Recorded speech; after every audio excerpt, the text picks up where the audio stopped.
स्वधर्मार्थो भूमौ धारति खलु देहान् प्रविधान् तथा वो भूदेव स्वजन सुररक्षा।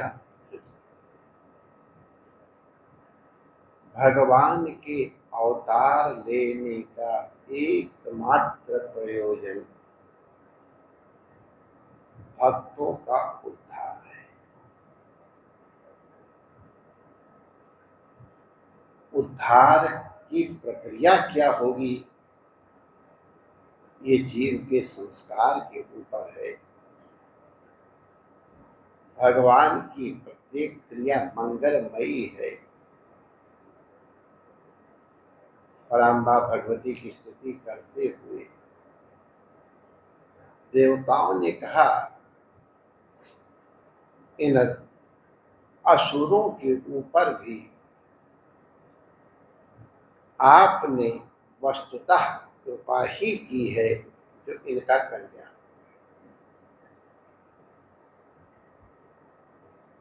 तो भगवान की क्रिया, भगवान की लीला, धाम, स्वरूप, ये सब मंगलमय है। जीव को अपनी ओर आकर्षित करने, भगवान की लीलाओं से आकर्षित होकर के कितने जीवों का कल्याण हुआ। भगवती रुक्मिणी जी का भी तो केवल श्रवण के माध्यम से ही अनुराग हुआ, अन्य। इसी प्रकार भगवान जो इतना सुंदर रूप धारण करते हैं, भगवान का अलम सौंदर्य है।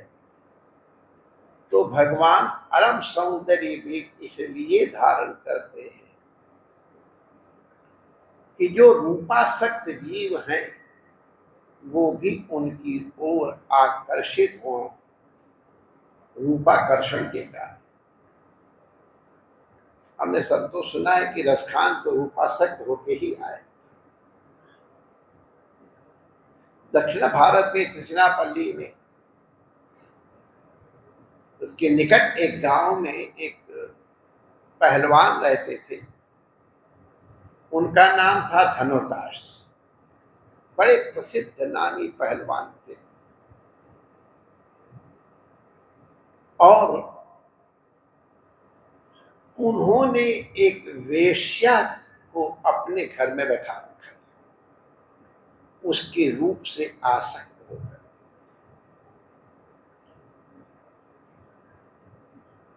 धनुर्दास इतना अधिक वेश्या के, हेमांबा नाम था उनका, इतना आसक्त था कि उनके देखे बिना रह ही न पावे। हर समय उनकी ओर टकटकी लगाए देखे।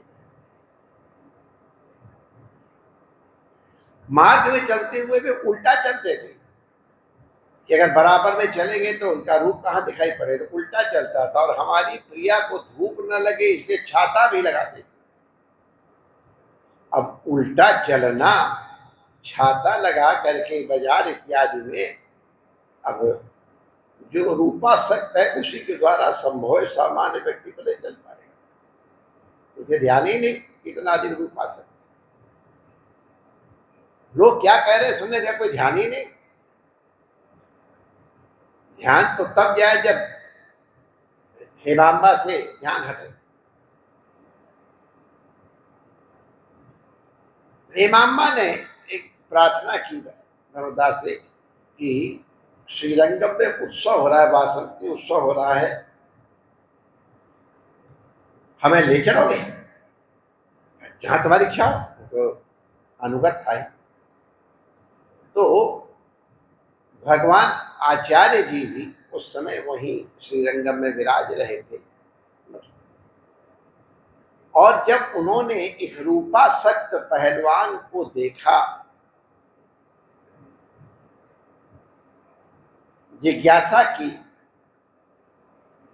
तो आचार्यों का हृदय बहुत विशाल होता है। अब हम कंपटीशन तो नहीं करेंगे कि भगवान का हृदय ज्यादा करुणावर है कि आचार्य गुरुओं का हृदय बड़ा करुणावर, हम दोनों एक ही है। ठीक है, एक है। दया आ गई, उसको देख करके सेवक को उसका आदेश दिया, इसे कहो मठ में आके हमसे मिले। अब आचार्य जी ने बुलाया तो धनुर्दास की तो सिट्टी पिट्टी गुल हो गई, इतने बड़े महापुरुष बुला। अच्छा, मठ के अंदर प्रवेश सबका नहीं, बड़ा कठिन है। दक्षिण भारत की मठों की और मर्यादा बड़ी भिन्न है, और उस समय तो और अधिक थी। और आचार्य जी तो उनके लिए तो बड़ा मठ के अंदर प्रवेश बड़ा बुलवाया गया। सोचा कोई हमको घुसने भी देगा कि नहीं देगा, भगा देगा तो मुझे भगाना मिल जाएगा। मैं गया था, लेकिन गया तो हर आदमी के लिए चलो आचार्य के पास जाओ।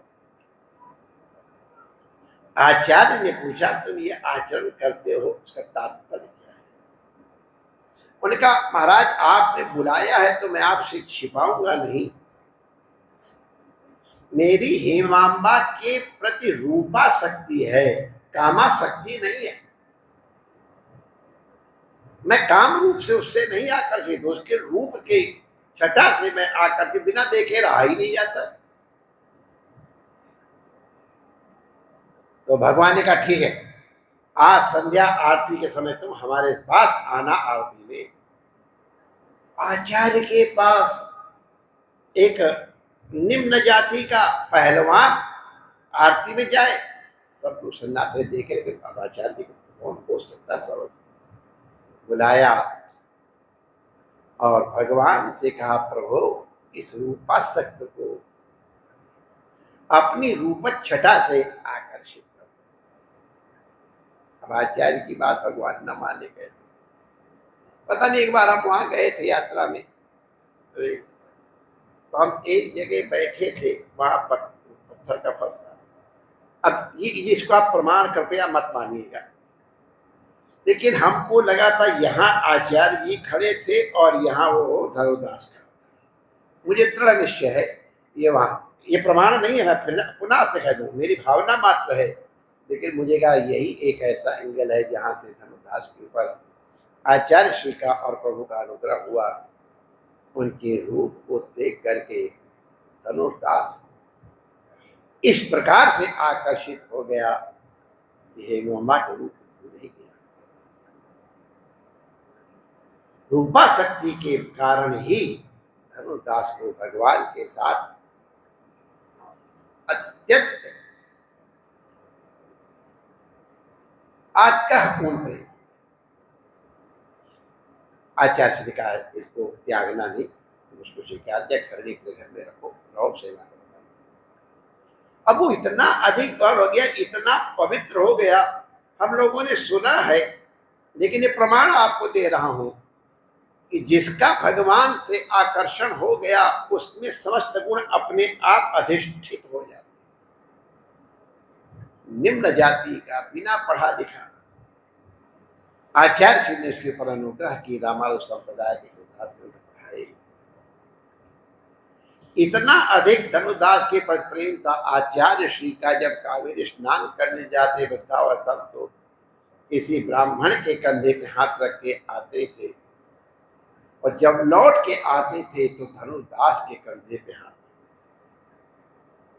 ईर्ष्या होनी स्वाभाविक है, शिष्यों में बड़ी बढ़िया ईर्ष्या होती भाई, बाबा आपको क्या बताए।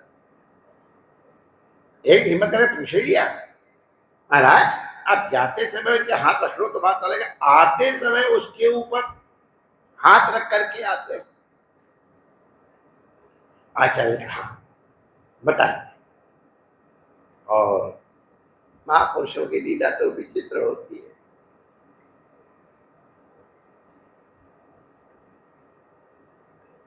अपने किसी अंतरंग शिष्य का इनके वस्त्रों को थोड़ा सा काट दो, एक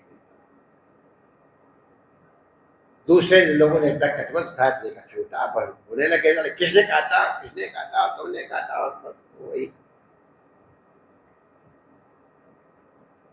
किसी अपने उसी अंतरंग से कहा जाओ हेमांबा घर में होगी, मैं धनुर्दास को अपने पास बैठा रखूंगा सत्संग के ब्याज से, तो उसके गहने ले आओ। तो हेमांबा पति की स्मृति में जग रही थी, लेकिन उन जो आए थे चोर, या चोर बन के आए थे ऐसा कह लो, उनको देख के हेमांबा ने समझ लिया कि वैष्णव चोरी करने की दृष्टि से आए हैं। तो ऐसे सो गई जैसे कि उसको होश ही नहीं। तो चोरों ने उसके गहने ऐसे करवट से उतार लिए। अब हेमांबा ने सोचा कि इन्होंने एक तरफ के गहने ले लिए, अब ये दूसरी तरफ के गहने कैसे लेंगे। तो ऐसे करके उसने करवट ली। अब पता नहीं आप लोगों को चोरी करने का पता है कि नहीं, चोर के पैर बड़े हल्के होते हैं। उठा गहने तो जग गई और उतने ही गहने चोरी करके चले आए। धनुर्दास जब पहुंचे, उसने बताया, अरे तेरे धन के ऊपर आ सकती है बीच रखने के, सोने में तेरा इतना मोह है, उतार दे देना सब। उन्होंने कहा प्रभु मैं यही तो चाहती थी, उनको दे दूं। नहीं मैं तुझे रखूंगा नहीं, भटा दूंगा तेरे को। बोले हमको वैष्णव को लौटा दिया, सब देना था इधर। कहा प्रभु क्षमा करो, मैं अभी उतार के दे दी तू। ये झगड़ा भी आचार्य जी ने वो करवा दिया। फिर उन शिष्यों से कहा, तुम लोग एक बित्ता कपड़े के ऊपर आपस में तू मैं लड़ाई झगड़ा करने लग गए, और उतना स्वर्ण चोरी करके ला रहे थे। उसको ये भावना है कि हमारा स्वर्ण चोरी हुआ, इतना और स्वर्ण जाना चाहिए था, वैष्णव को नहीं मिला, और इसलिए हेमांबा को भी घर से निकालने के लिए क्या था। प्रभु ने समझाया, बेटा ऐसे की बात नहीं हो, लो ये गहने लो, मैंने हुआ। तो कहें तब सारे वैष्णवों को पता चला कि धनुर्दास के प्रति आचार्य श्री जी इतनी करुणा क्यों। भले किस वर्ण में हुआ, लेकिन अपनी रूपा शक्ति के कारण, आचार्य के अनुग्रह के कारण भगवान के उस परम सौंदर्य का दर्शन करके भगवान में आसक्त हो गया। भैया तुम्हें रूप अच्छा लगे तो भगवान को देखो, धन अच्छा लगे तो भगवान को देखो, विद्या अच्छी लगे जो अच्छा। अरे और भी चीजें अच्छी लगती तो 16,108 वाले का ध्यान कर लो। क्रोध आता हो तो नृसिंह भगवान की जय। तो किसी भी रूप में ये न केनाप उपाय ना मध्य कृष्ण निवेश है, किसी भी उपाय से, काम से, क्रोध से, लोभ से, मोह से, किसी भी प्रकार से अपनी मति को भगवान में लगा दो। बिजली का तार मन से छुओ या बिना मन के छुओ, अनजाने से भी छुओ तो भी करंट तो लगेगा ही, भगवान का करंट लगेगा ही। किसी उपाय से उनके साथ जुड़ जाओ। जय श्री कृष्ण।